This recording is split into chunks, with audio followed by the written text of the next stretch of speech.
Chicago, 1929. More than half the city's cops are on the take. In a North Side garage, 7 gangsters are lined up.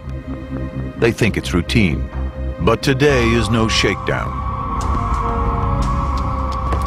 Behind them, a group of men arrive, 2 carrying Thompson submachine guns.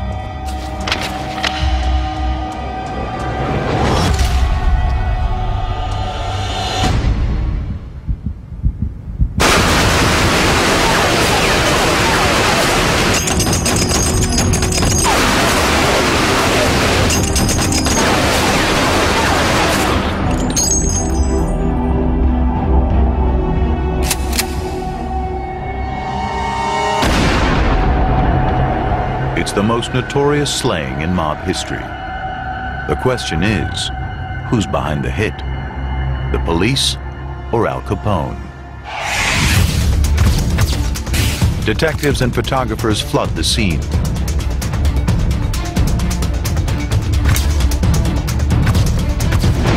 This shocking picture will appear in newspapers around the U.S. This is what prohibition has come to. America has had enough. The federal government is forced to act. Major Calvin Goddard, methodical, clinical, weapons expert. Pioneer of a brand new science, ballistic forensics. For the first time, vital clues like bullet casings at a murder scene can be analyzed. Goddard's work leads to one of the first forensic crime labs in America. It will revolutionize the work of the FBI. His job, to find out who is behind the St. Valentine's Day massacre.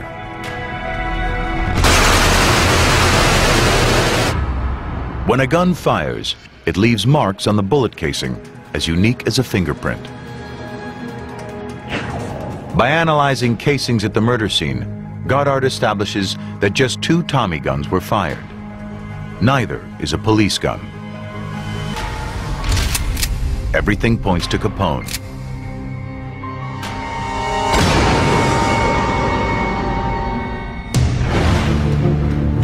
But convicting Capone of murder won't be easy.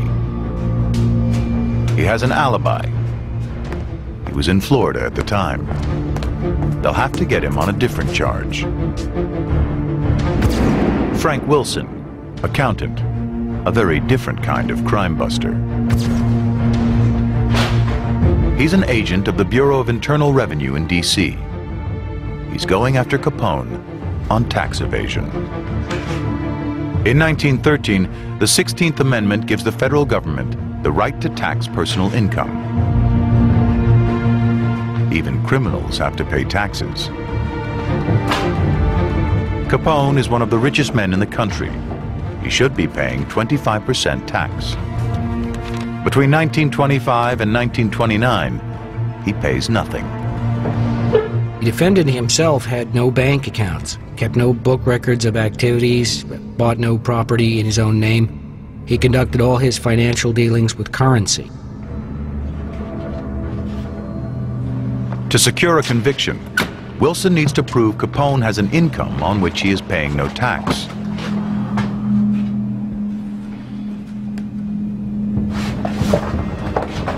He uncovers a ledger, confiscated from a business called the Hawthorne Smoke Shop, thought to be a Capone front. It's a detailed record of a gambling business. But no taxes have been paid on the income from this business. If Wilson can establish a direct link with Capone, he may be able to nail the nation's most notorious criminal on tax evasion. Wilson studies the ledger, but can't connect it to Capone.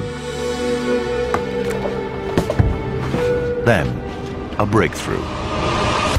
The handwriting. A careful comparison of the handwriting in the ledger with specimens from various employees of the Capone organization established that the handwriting belonged to the managers and the cashier of the Hawthorne Smoke Shop. The handwriting proves Capone's connection to the business. It's the vital evidence. On October 18, 1931, Al Capone is found guilty of tax evasion and sentenced to 11 years in prison. Frank Willison found out that he was not paying his taxes. And it's an odd thing, this man who had done all these other things, ordered the execution of lots of people, was responsible for the murder of people, and they get him on tax evasion. Tax is no small matter. Prohibition has been a disaster. It has massively increased the stranglehold of organized crime. It's cost the government billions in lost tax revenue. Gangsters like Capone have become rich at America's expense. But now, more than ever, the government needs cash. The stock market crash in 1929 has brought the economy to its knees. The government is broke. A levy on alcohol is a solution.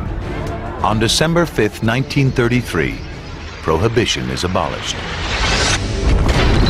Killed by the need for cold, hard cash. It's an extraordinary U-turn. The only time in history an amendment to the Constitution is repealed. The 3 decades of economic boom, fueled by oil, cars, and the rapid growth of megacities, are now over. The country has hard times ahead.